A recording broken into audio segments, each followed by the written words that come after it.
Let me tell you a story. പണ്ട് നമ്മൾ ചെറുതായിരിക്കുമ്പം നമ്മൾ പുറത്തു പോകുമ്പം അമ്മ എപ്പോഴും പറയായിരുന്നു, മക്കളെ അമ്മയുടെ കൈ പിടിച്ച് നടക്കണേന്ന്.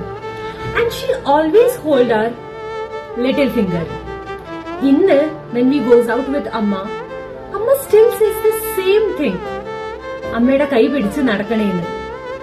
Not because we get lost, but she's scared that she might. Things have changed a lot, അല്ലേ? From she choosing the dress for us to we choosing the dress for her. കൈ പിടിച്ച് ബസ് കയറ്റുക, വെക്കേഷൻസ് പ്ലാൻ ചെയ്യുക, അങ്ങനെ things have changed a lot. പക്ഷെ എല്ലാം വളരെ വളരെ പെട്ടെന്നായതുപോലെ ഉണ്ടല്ലേ? All the beautiful daughters and sons out there.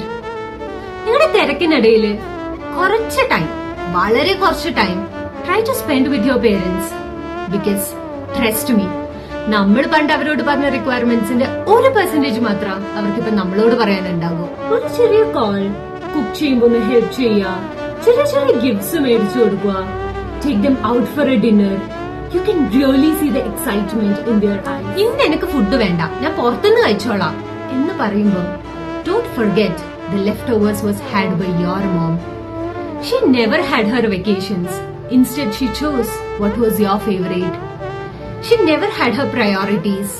Instead, she served what you liked. I think, എത്ര കട്ടാക്കിയാലും, എത്ര ബിസിയാ പിന്നെ വിളിക്കാന്ന് പറഞ്ഞാലും, when you're alone somewhere, the only number you feel dialing is your mom's.